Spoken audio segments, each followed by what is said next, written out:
명들이 되겠습니다. 할렐루야. 자, 그런 의미에서 이 너무 길긴 한데 앞에 거는 주님 안에서는 우리가 마음속에 담고 우리 전후 잘하고 계신 분들 한번 인사하겠습니다. 기쁘고 즐거운 명절 되시기 바랍니다. 네.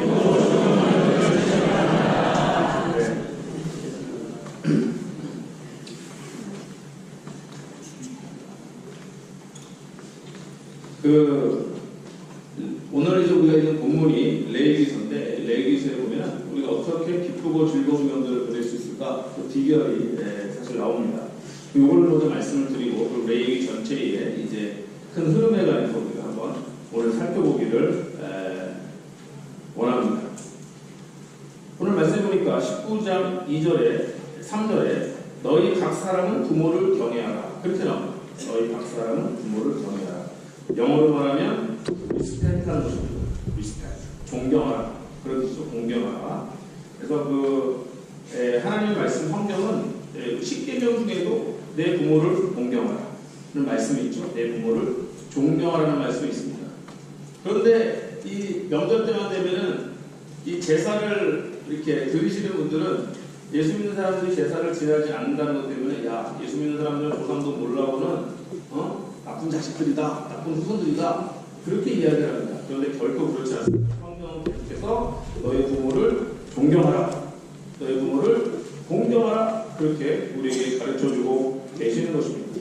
근데 문제는 뭐냐면 우리가 부모를 공경하는데 오늘 설교 제목에도 부모를 공경하고 하나님을 뭐하는 걸까요? 예배하라는 것입니다.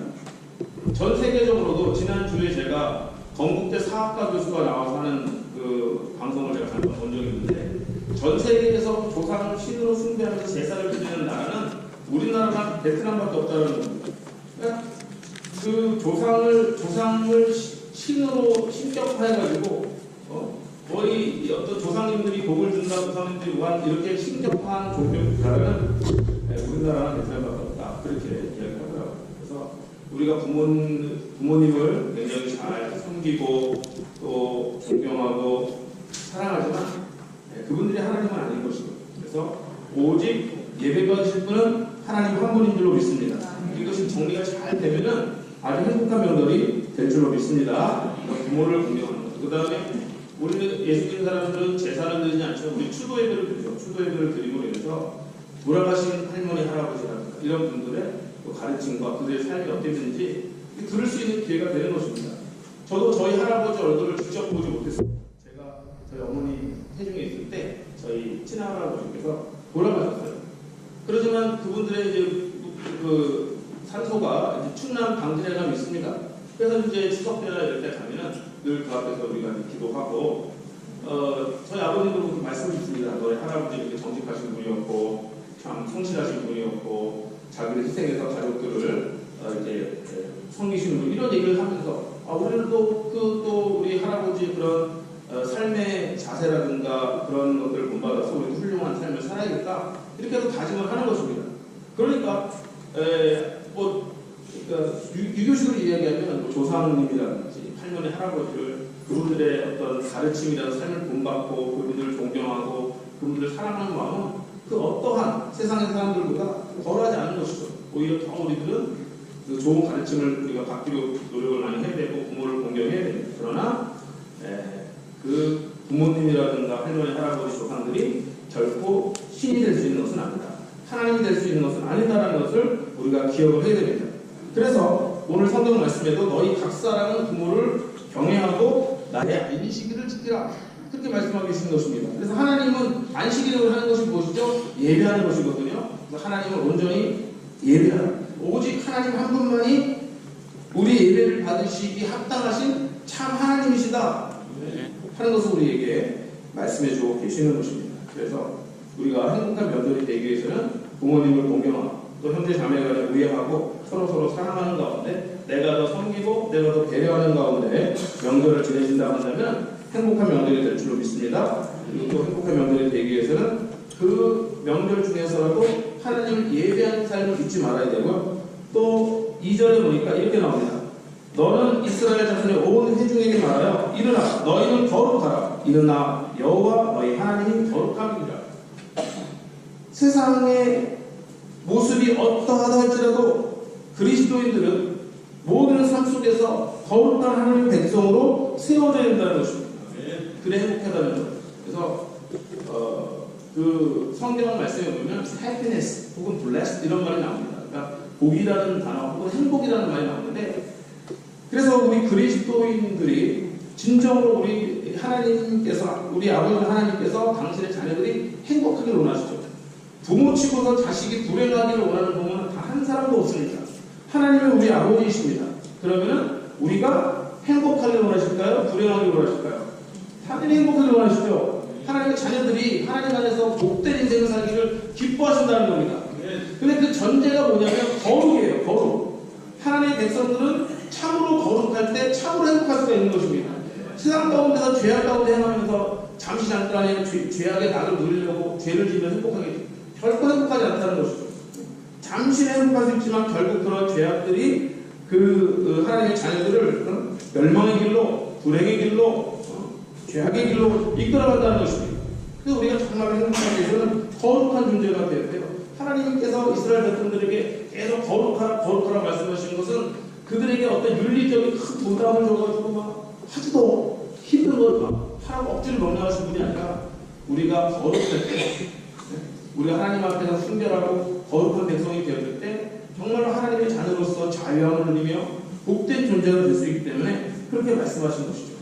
그런 의미에서 우리 명절 주간에도, 이번 한 주간 명절 주간인데 하나님 앞에서 거룩한 한 주간 되시기를 주님의 이름으로 축복드립니다. 하나님의 뜻을 우리가 깨달아가고 하나님의 말씀으로 충만한 명절이 되었으면 좋겠습니다.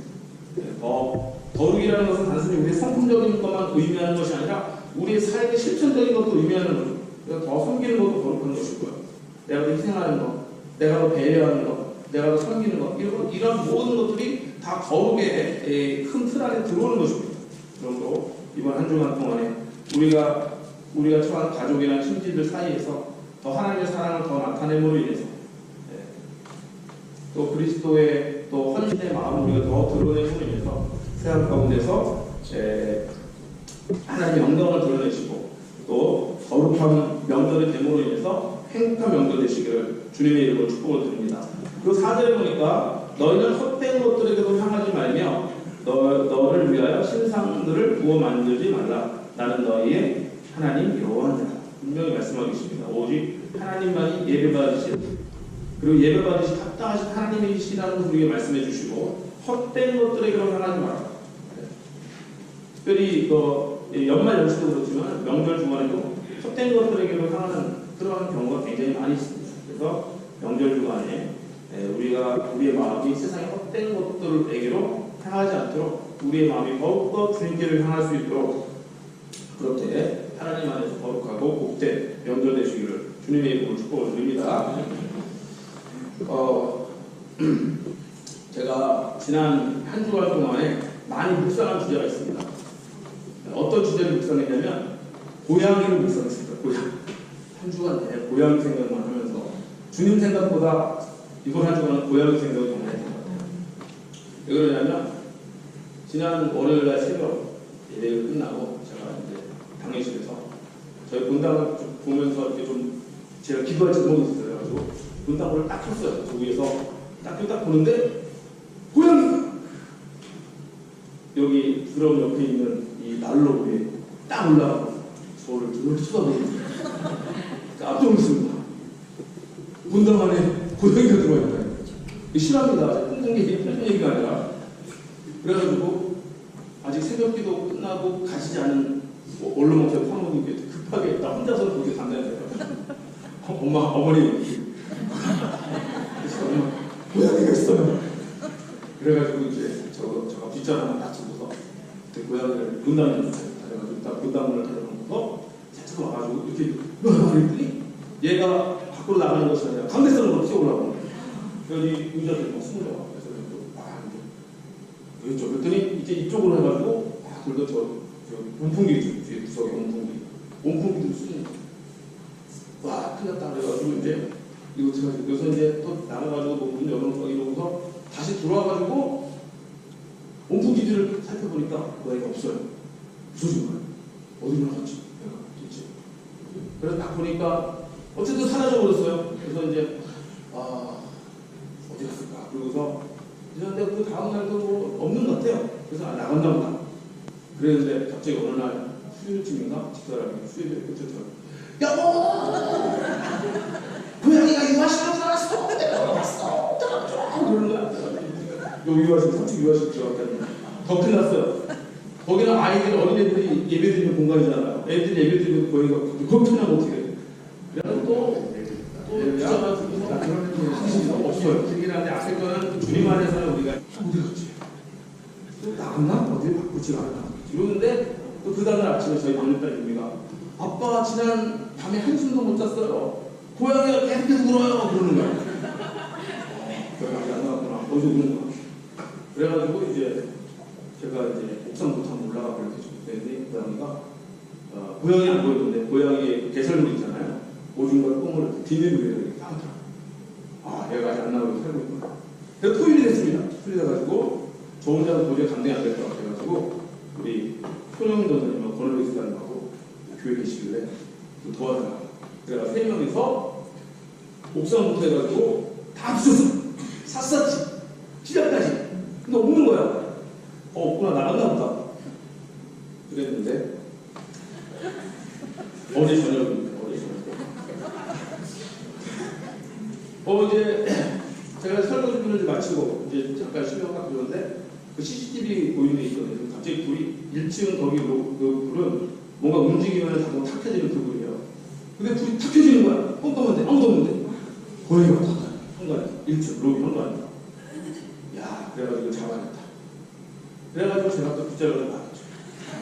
그래가지고 현관에 잡으려고 했는데 이걸 어떻게 했냐면 저희가 현관이 투명하잖아요. 투명 유리돼 있죠. 그러니까 나가려고 계속 붙습니다. 점프를 팍 하고서 떨어지고 팍 너무 불쌍하더라.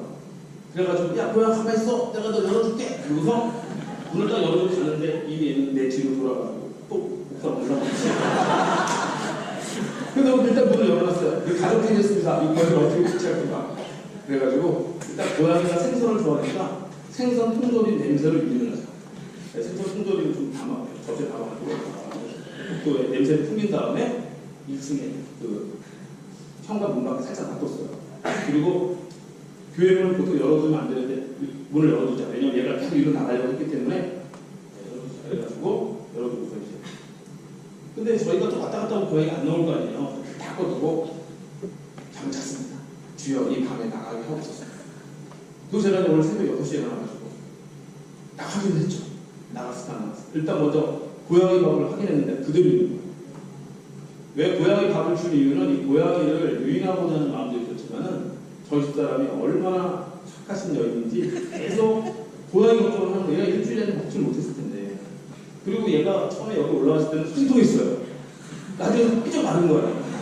왜냐면 일주일에 아무것도 못 먹었으니까. 제가 이렇게 옥상부터 봐도 교회 먹을 데가 없어요. 식당도 닫아놨고 먹을 데가 아무것도 없습니다. 진짜. 옥상 올라가면 거기 뭐 책 같은 거밖에 없고 나무 같은 거밖에 없어요. 음식이 없다는 거예요. 그러니까 제가 겁나는 것도 뭐냐면 얘가 너무 배고파가지고 사람의 달걀도 사람이 살점도 뜯어먹으려고 별의별 걱정이 다 되는 거예요. 그래가지고 어차피 얘가 너무 배가 고플 것 같으니까 진짜 너다 좀 놔두자. 그래서 했는데 나가면서 먹을 줄 알았는데 안 먹었어요. 우리 고양이 전문가들은 안 먹었어요. 일주일 동안 배가 고프고 거기 딱 생선 통조림 있으면 먹어야 되는데 왜 안 먹은 거야? 희한하더라고요. 그래서 제가 이렇게 CCTV 봤더니 하다가 나갔습니다. 새벽 1시쯤 나갔더라고요. 1시간 확인하고. 야, 얼마나 힘들었는데. 제가 이 얘기를 이렇게 오랫동안 했는지. 그 이유는 뭐냐면 제가 고양이 묵상을 했습니다. 야, 그 미물, 하나의 미물인데 물론 교회 안에 들어와 있다는 거는 좀 우리에게 좀 부담스럽고 되게 겁나는 것도 있지만 미물인데 얘가 일주일 내내 굶었잖아요. 그게 너무 마음이 아픈 거야. 이 고양이가 배고플 텐데 얘 나가야 되는데 이 안에서 있으면 숨어 있으면 얘 여기 굶어주면 어떡하나 그 생각이 계속 있는 거예요. 고양이 굶어주면 어떡해. 나도 나중에 고양이가 배고플 텐데 계속 걱정이 되는 거예요. 그래서 고양이가 죽지 않고 교회가 잘 나가서 얼마나 감사한지 모릅니다. 빼짝 말아 나갔지만 살아났습니다. 그러면서 고양이를 묵상하면서 제가 또 생각한 건 뭐냐면 설교를 준비하면서 사실 오늘 이 본문 말씀과 연관이 되는 건데 하나의 그 고양이 어떻게 보면 굉장히 미물이잖아요. 그 미물조차도 고양이를 배고파하고 고통당할 때는 저는 아무 상관도 없는, 그 고양이를 키워본 적도 없고 고양이를 만져본 적도 없고 고양이랑 눈 한 번 딱 마주친 것밖에 없습니다. 근데도 그 고양이 그렇게 불쌍한 거예요. 아, 얘 이거 너무 얼마나 배고플까. 일주일에 아무것도 먹지 못하고. 그런데 저와 여러분은 하나님 앞에 어떤 존재입니까? 하나님 앞에 어떤 존재? 얼마나 귀하고 소중한 존재입니까? 그렇잖아요. 하나님의 형상대로 지으고 우리는 하나님을 아버지라고 고백합니다. 그렇다고 우리는 하나님 아버지의 딸이고 하나님 아버지의 아들이잖아요. 얼마나 소중한 존재라는 것이죠. 그러한 소중한 존재들이 세상에서 죄악 가운데서 방황하고 고통하고 죄로 말미암아 죽어가고 할 때 하나님 아버지의 마음이 얼마나 아프시겠다는 것입니다. 하나님의 형상대로 지음받은 하나님의 창조물이잖아요. 하나님의 피조물들이잖아요. 하나님의 자녀들이잖아요.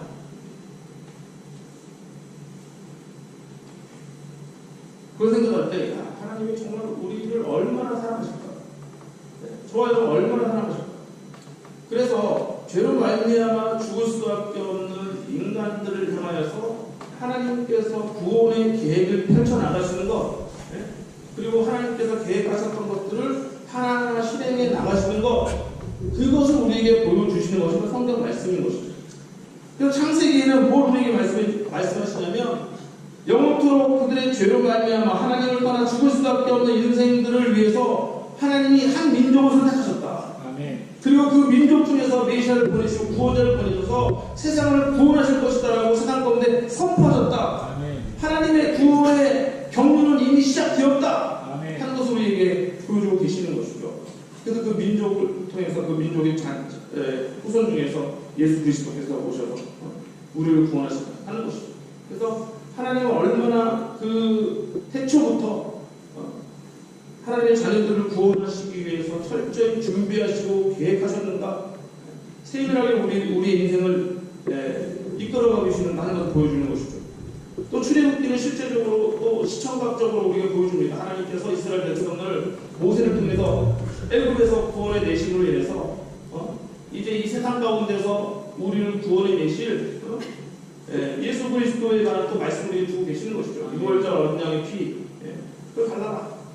그 모든 것들이 바로 하나님이 또 독생자 예수님을 이 땅 가운데 보내서 저와 여러분을 구원하시기를 계획하셨고 구원하시기를 작정하셨다는 것을 우리에게 보여주고 계시는 것입니다. 이스라엘 백성들 이제 애굽에서 나와서 광야 생활하는 동안 하나님이 또 그들을 홀로 내버려두지 않으시고 계속해서 구원의 길을 이끄시죠. 그리고 하나님께서 너희와 함께한다. 광야 가운데서 너희를 버리지 않고 너희와 함께한다는 가장 대표적인 증거가 무엇이었습니까? 그 성막이었습니다. 지난해 성막 안설을 제가 했잖아요. 성막을 통해서 여호와 하나님께서 너희와 함께하신다. 성막은 임마누엘 하나님에 대한 상징인 것입니다. 하나님이 너희 중에 계신다. 하나님 너희와 동행하신다. 아멘. 너희 공동체 가운데 계시고 너희 중심 가운데 계셔서 이 광야 가운데서 너희를 버리지 않으시고 지금도 하나님께서 인도하고 계신다. 그걸 보여주고 계시는 것입니다. 이번 한 주간 여러분들 그 성경 읽독하시면서 레위기를 읽으신 줄 믿습니다. 그 레위기를 넘어보면 제사법들이 나옵니다. 제사법. 각종 제사법들이 나와요. 이 제사는 그럼 하나님께서 우리를 구원하시는 구원의 경륜과 도대체 무슨 관계가 있는 것일까요? 성경은 하나님께서 죄로 인해서 죽을 수밖에 없는 저와 여러분을 향한 하나님의 구원의 계획과 손길들을 계속 보여주시는 거라고 했는데 레위기에서는 제사에 관해서 나온다는 거예요. 우리가 이제 설 명절이고 이러면 또 많은 믿지 않은 집에서는 또 조상님들에게 제사를 지내고 하지만 여기 조상님들에게 지내는 제사가 아니라 하나님께 드리는 제사입니다. 이 제사를 하나님께서 친히 어떠한 제사를 하나님께 드려라라고 가르쳐주고 계십니다. 대표적으로 5가지 종류가 나옵니다. 한번 따라해보실까요? 번제, 소제, 화목제, 속죄제, 속건제. 이게 이제 5가지 제사의 종류입니다. 근데 이걸 5가지 제사를 드리면서 방법을 불에 태워 드리냐, 화제가 되는 거, 흔든다, 요제가 되는 거, 이렇게 그런 게 있는데 어쨌든 그 5가지 종류의 제사가 있어요. 이 5가지 그리고 제사 하나하나마다 이 규정이 되게 까다로워요. 이렇게 해라 이렇게 그래가지고 레위기 듣다 보면은 보통 정신을 집중하지 않으면 그냥 감이 옵니다. 비슷한 말이 계속 반복되고 어려워요. 제사법 어렵잖아요. 우리나라 그 제사법도 무슨 음식은 동쪽에 뭐 서쪽에 뭐 홍동 그런 거 아주 엄청 어려워요. 이거 제사법도. 근데 이 레위기에 나오는 제사법도 만만치 않게 어렵습니다. 너무 지루하게 느껴져요. 근데 이 제사에 담긴 그 하나님의 사랑과 하나님의 은혜를 또 하나님의 계획을 우리가 알려면 정말 놀랍습니다. 하나님 우리를 이렇게 사랑하시고 그래서 어떤 분들은 성경에서 제일 재밌는 책이 레위기다 그렇게 말하는 분도 아주 드물게 있습니다. 같이 나가요. 어렵고 그래서 또 이제 우리가 시간이 되는 대로 살펴보도록 하겠습니다. 사실 5가지 다 하려고 제가 설교 준비했는데 1부 예배 때도 소재까지 하지 못했어요. 그러나 또 11시 예배 때는 다 하게 될 줄 있습니다. 첫 번째 번제. 번제는 소나 양이나 염소나 비둘기를 사용합니다.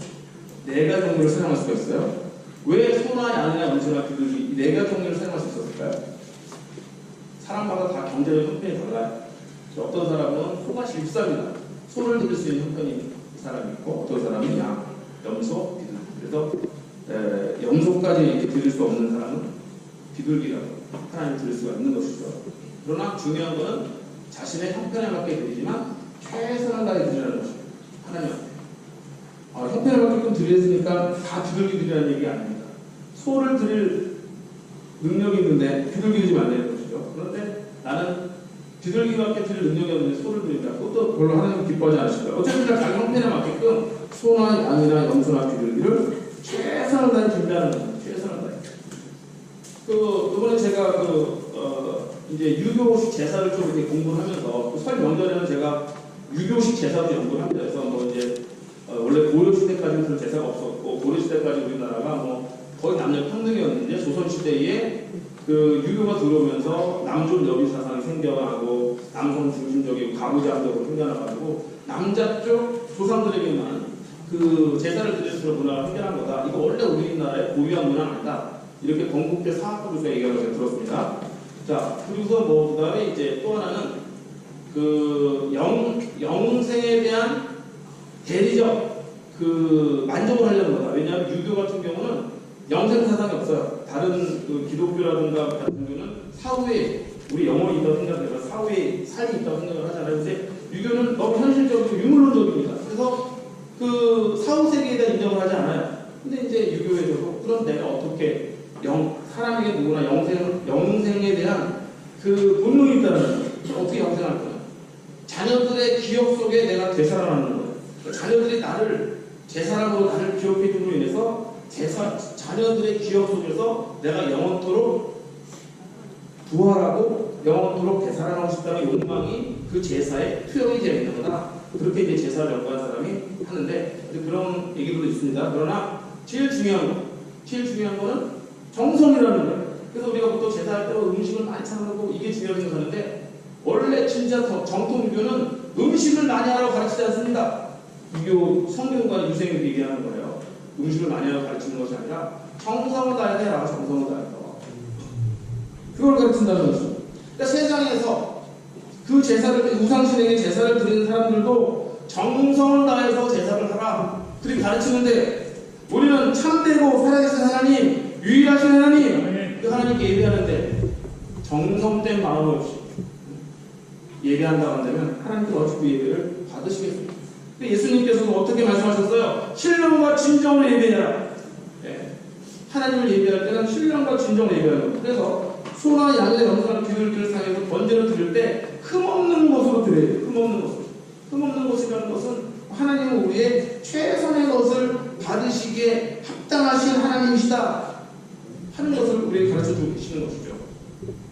그래서 우리들도 하나님 예배할 때 우리가 지금 소나 양이나 염소나 비둘기를 잡아서 예배하지 않지만 우리의 마음으로 예배하는 줄 있습니다. 우리 심령으로 예배할 때 가장 정성된 마음으로 하나님을 예배하고 신령된 마음으로 하나님을 예배하는 것입니다. 그리고 번제할 때는 동물에게 안수합니다. 소나 양이나 염소나 비둘기가 안수합니다. 안수한다는 건 나의 죄가 그 동물에게 전가가 되었다는 것입니다. 그래서 이 동물이 이제 나의 모든 죄를 그야말로 대신 짊어지고 번제단 위에서 다 태워지는 거예요. 죽음으로 인해서 번제라는 건 태울 번제입니다. 다 태우는 제사예요. 다 태움으로 인해서. 그래서 다 태운다는 건 그 번제단 위에서 죽는다는 뜻이죠. 그래서 이 동물이 나를 대신해서 죽음으로 인해서 내 죄가 용서가 되는 것입니다. 나의 모든 죄값을 이 동물이 받았기 때문에 하나님은 나를 이제는 죄 없는 사람으로 간주해 주시고 인정해 주시는 거예요. 이것은 너무도 명확하게 십자가 위에서 저와 여러분을 위해서 어린 양의 그 희생 제물이 되어주신 예수님을 의미하고 상징하는 것이다라고 너무도 명확하게 우리가 얘기할 수가 있습니다. 제 이야기가 아니라 신약 성경에는 이렇게 예수님께서 우리를 위해서 번제물이 되어주셨다, 희생제물이 되어주셨다는 말씀이 너무도 많이 나와요. 마가복음 10장 45절에 보면 인자의 온 것은 섬김을 받으려 함이 아니라 도리어 섬기려 하고 자기 목숨을 많은 사람의 대속물로 주려 함이니라. 이 대속물이 대신 죽는 거예요. 구약에서 동물들이 대신 죽음으로 인해서 사람들의 죄를 하나님 용서해 주셨던 것처럼 이제는 예수 그리스도께서 저와 여러분의 죄를 담당하시고 십자가에 죽으심으로 인해서 하나님께서 저와 여러분의 죄를 용서하신 줄로 믿습니다. 아멘. 이것이 바로 대속물이라는 거예요. 아멘. 그 하나님의 은혜가 얼마나 큰 은혜인지, 주님의 은혜가 얼마나 큰 은혜인지 알 수가 있는 것입니다. 에베소 5장 2절에 보니까 그리스도께서 너희를 사랑하신 것 같이 너희도 사랑 가운데서 행하라. 그는 우리를 위하여 자신을 버리사 향기로운 제물과 생축으로 하나님께 드리셨느니라. 예수님 당신을 십자가 위에 버리시고 하나님 앞에 향기로운 제물 생축이 되셔서 저와 여러분의 죄를 용서하시고 바로 우리를 구원하신 줄로 믿습니다. 그래서 예수님 편에서는 자신을 버리셨습니다. 하나님 편에서는 성부 하나님 편에서는 아들을 내어주신 그 사랑인 것입니다. 그래서 우리가 예배할 때 우리도 이제 사실은 이제 우리가 이 신약에는 동물을 잡아서 제사를 드리는 것이 아니라 예배하잖아요. 그래서 구약의 제사가 오늘 우리가 드리는 예배입니다. 예배 가운데 우리가 나아가면서는 하나님의 그 사랑이 얼마나 큰 사랑입니까? 독생자 아들 예수 그리스도를 내어주신 그 사랑에 우리가 감사하면서 감동하면서 그렇게 하나님을 예배하는 것입니다. 그게 바로 두 번째 소제입니다. 소제는 그 5가지 제사 중에서 유일하게 동물로 드리는 것, 곡식 가루로 드리는 것입니다. 소제. 이 소제는 하나님께서 나를 구원하신 그 은혜에 감사해서 나를 구원하시고 또 나에게 이렇게 농사를 지을 수 있는 또 기회를 주셔서 축복을 주셔서 감사합니다. 하나님께 정말로 기쁜 마음으로 소제를 이렇게 올려드리는 것입니다. 소제를 올려드리는데 특징이 있는데 곡식을 다 가지고 올 수 없잖아요. 그 많은 농산물을 다 가지고 옵니까? 그러니까 대표성을 가지고 어느 한 움큼을 가져오는 거예요. 그래서 그걸 하나님 앞에 드립니다. 그거를 히브리어로 아즈카라라고 합니다. 아즈카라. 다 같이 한번 따라해볼까요? 아즈카라. 아즈카라를 하나님 앞에 가지고 몸을 해가지고 그 모든 것은 하나님께서 주신 것입니다. 우리가 농사지어가지고 얻은 이 모든 농산물, 음식들은 하나님의 것입니다. 하나님께 드립니다 하는 것을 대표성을 가지고 표현을 하는 것이죠. 우리의 삶도 마찬가지인 것입니다. 우리의 모든 것이 하나님의 것인 줄로 믿습니다. 내 생명도 주님의 것이고, 내 건강도 주님의 것이고, 내 시간도 주님의 것이고, 내 물질도 주님의 것입니다. 아멘. 다 주님의 것입니다. 다 주님의 것이라고 고백하는 자들이 그리스도인들입니다. 아멘. 그러나 이제 우리가 모든 시간을 모두가 다 목회자가 되어가지고 하루 24시간을 교회에서 주님의 일만 할 수 없잖아요. 그래서 우리가 시간의 아지카라를 하나님께 올려드리는 것입니다. 시간의 아지카라. 주일이 시간의 아지카라인 것이죠. 그래서 믿는 자들에게는 월화 수목 금토 일이 아니라 우리는 항상 주일이 먼저입니다. 주일, 월화 수목 금토. 먼저 거룩하게 하나님 앞에 일주일의 첫 시간을 하나님께 아지카라로 드리면서 월화 수목 금토도 하나님의 날입니다. 하나님 안에서 거룩하게 살아가겠습니다. 이 모든 날 하나님에게 주신 날이 내가 세상에 살지만은 하나님의 영광을 드러내는 존재로서 하나님의 뜻에 맞게 선을 행하면서 그리스도의 향기와 편지가 되어서 세상 가운데 그렇게 살겠습니다 하는 그 고백이 우리에 있는 것입니다. 또 우리는 하나님께서 주신 물질 중에서 거룩히 그거라 11조를 드리기도 하고 감사원금을 드리기도 하고 주의원금을 드리기도 합니다. 그런 물질들을 거룩하게 구별해 하나님께 드림으로 인해서 나의 모든 것이 하나님의 것이지만 특별히 거룩 구별해서 하나님께 올려드립니다. 하나님께서 그 일부를 받으시지만 아직 하나를 받으시지만 어떻게 받으신 걸 여겨주신다고요? 전체를 다 받으신 것처럼 기뻐하시면서 하나님의 백성들을 축복하시는 것입니다. 나의 건강과 나의 재는 다 마찬가지입니다. 우리가 하나님의 것이라고 인정하고 하나님 앞에 쓰임 받을 때에 정말 하나님의 은혜와 축복이 우리 인생 가운데 넘쳐나게 되는 줄로 믿습니다. 내 소재별 소재는 정말 모든 것이 하나님의 것임을 고백합니다.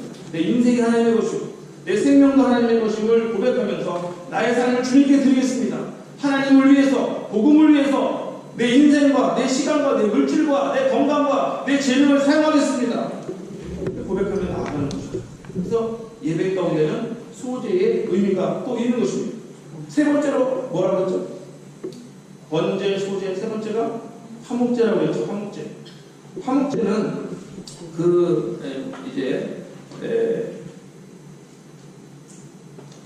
하나님께 동물을 잡아서 하나님께 올려드리면 하나님이 다시 그것을 이스라엘 백성에게 돌려주십니다. 돌려주셔서 먹어라 하시면 이제 우리가 이스라엘 백성들이 시간이 되는 대로 안에서도 먹고 성 밖에서도 먹고 어디서나 먹으면서 서로 평화의 공동체가 됨을 우리가 그리스도 안에서 우리 평화의 공동체가 되었습니다. 우리 서로 화해했습니다. 우리 서로 용서했습니다. 우리 주님 안에서 한 공동체와 백성입니다 하는 것을 그렇게 이제 고백하며 즐거워 기뻐하는 시간이에요. 그래서 화목제를 드림으로 해서 하나님과 내가 먼저 화목하는 것이죠. 그래서 수직적인 그 평화가 먼저 사실 선행이 되어야 됩니다. 하나님과 이제 그 평화를 경험한 하나님의 자녀가 되고 하나님의 백성이 된 자들이 이제 이웃과 평화하는 것입니다. 그래서 이웃과 평화하면서 하나님의 은혜와 축복을 서로 나누고 서로 기뻐하고 서로 위로하고 서로 격려하는 가운데 공동체를 세워나가라고 하나님께서 화목제를 주신 것입니다. 그래서 성도들에게는 식탁의 교제도 예배의 연장이 되는 것입니다. 화목제 자체가 제사예요. 그들이 함께 그리스도 안에서 하나님께 주신 것을 함께 먹으면서 교제를 나누는 것 자체가 화목제라는 제사라고요. 예배라고요. 그러니까 성도들이 함께 하나님 안에서 형제 자매된 자들이 서로 화목하면서 서로 식탁을 나누고 서로 떡을 떼면서 이렇게 기쁨의 공동체를 이루는 것, 평화의 공동체를 이루는 것 자체가 바로 하나님 앞에 드리는 거룩한 예배라는 것입니다. 제가 여러 번 강조했잖아요. 우리 주일날 이제 예배 끝나고 점심 식사 시간이 있는데 그 시간은 예배 연장입니다. 근데 죄송하죠. 오늘은 그 예배 연장이 없습니다. 명절이어가지고 오늘은 이제 점심 식사를 이제 각자 이렇게 하셔야 될 것 같은데 1년에 이런 날은 몇 번 없어요. 명절 다들 바쁘시고 그러기 때문에 이제 오늘은 중식 준비가 되지 않았습니다. 그러나 1년에 52주 중에서 제가 우리 교회 한 50주 정도는 늘 식탁 교제가 있는 거예요. 식탁 교제를 통해서 서로 용납하는 겁니다. 서로 받아들여주는 거예요. 이스라엘 공동체에서는요, 자기가 용납하지 않고 용서하지 않고 자기 미워하는 사람하고 결코 식탁 교제를 안 하였습니다. 그러니까 식탁 교제가 안 한다는 뜻은 내가 널 용납했습니다. 그리스도의 사랑으로 당신을 사랑합니다. 네. 우리 형제이고 우리 자매입니다. 이걸 고백하는 이 공동체가 바로 초대교회 공동체였고 식탁의 공동체였습니다. 그래서 우리는 하나님 안에서 화목하고 그러한 성도들이 되어지고 그리스도인들은 어디를 가든지 이 화목의 이 통로가 되어야 됩니다. 평화의 통로가 되어져요. 그래서 우리가 하나님 안에서 예수님도 말씀하셨죠. 화평을 이루는 자 천국이 저희 것이다. 아니 천국이 마태복음 다시 정확하게 우리 마태복음 5장으로 가볼까요? 화평 펴는 자. 하나님의 아들 죄송합니다. 마태복음 5장 9절에 가면은 화평하게 하는 자, 여기 피스메이커입니다. 화목을 이루는 자들은 복이 있나니 그들이 하나님의 아들이라 일컬음을 받을 것입니다. 그래서 하나님의 아들과 딸들이 하는 일이 뭐냐면 화평하게 하는 거예요. 사랑과 사랑을 화평하게 하고 또 하나님과 사랑을 화평하게 하는 것입니다. 그래서 아직도 복음을 모르고 예수 그리스도를 모르고 하나님과 원수되어서 세상 가운데 죽어가는 자들에게 하나님께서 죽어가는 복음을 전함으로 인해서 하나님과 화평을 이루는 존재들이 되게 하라는 것입니다. 제가 지금 앞에 시계를 들고 설교했습니다. 저 앞에 시계가 9시 24분이에요. 시가 죽었다 살아나는 거야. 그래서 제가 여기 넣어서 12시에 가는데 시간 가면. 자, 그 다음에 속죄제와 속건제가 금방 할 수 있어요. 이건 2분 안에 하겠습니다. 속죄제는 정결의 제사입니다. 정결의 제사. 번제랑 비슷한데 번제는 하나님 편에서 너와 관계를 회복하기를 원하신다.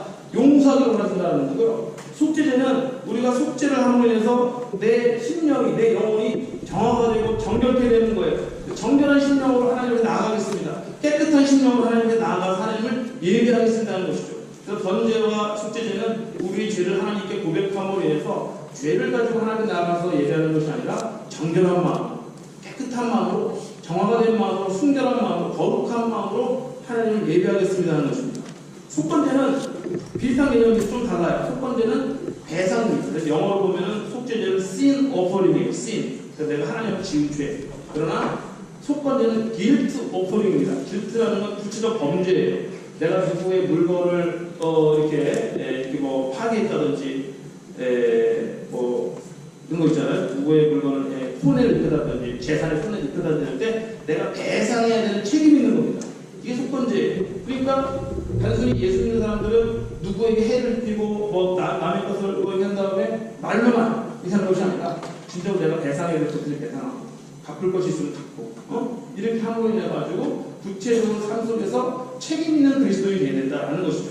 그래서 속건제는 내가 배상해야 될 것, 내가 보상해야 될 것들에 관한 제사입니다. 그 성물이면 하나님의 내가 어떻게 하다가 성물에 대해서 파괴할 성물을 보상하고 인간관계 속에 사람관계 속에서는 보상하는 것이죠. 그래서 책임들 대로 살아가요.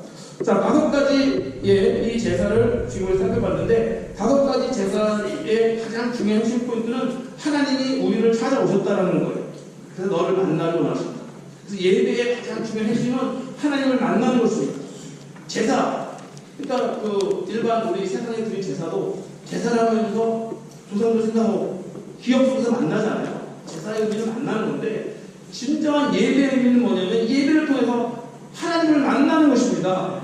나를 사랑하신 하나님을 만나고 나를 사랑하사 독생자 예수님을 보내신 그분을 만나고 만나는 거예요. 그래서 하나님을 만나면 우리 삶 가운데 놀라운 변화가 일어납니다. 하나님을 만나면 나를 위로하시는 하나님을 만나고 나를 구원하시는 하나님을 만나고 광야 가운데서 내게 세임을 주시는 하나님을 만나고 용기를 주시는 하나님을 만나는 것입니다. 그 하나님을 만나면 우리 2019년도 삼성교회 주제처럼 두려워 말고 믿음으로 나아가는 역사가 나타나게 되는 줄로 믿습니다. 하나님을 만나면 두려움이 사라지는 것이죠. 내 마음속에 하나님을 믿는 믿음이 약해질 때 두려움이 커지게 되는 것입니다. 그래서 예배가 우리에게 주는 유익이 너무 높은 것이죠. 예배는 하나님 단순히 우리를 귀찮게 하려고 구약에는 그렇게 많은 제사법들을 제정하셨고 뭐 신약의 예배와 일주일마다 예배 이것이 아니라 예배는 우리에게 복인 것입니다. 할렐루야. 예배는 자에게 복인 거예요.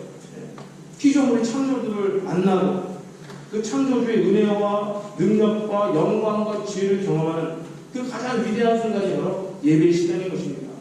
그러므로 이제 명절 주간인데 명절 주간임에도 불구하고 우리가 하나님을 더욱더 예배하고 하나님을 사랑하고 하나님을 바라보고 또 세상 가운데서는 하나님의 사랑을 우리가 또 반사해야 됩니다.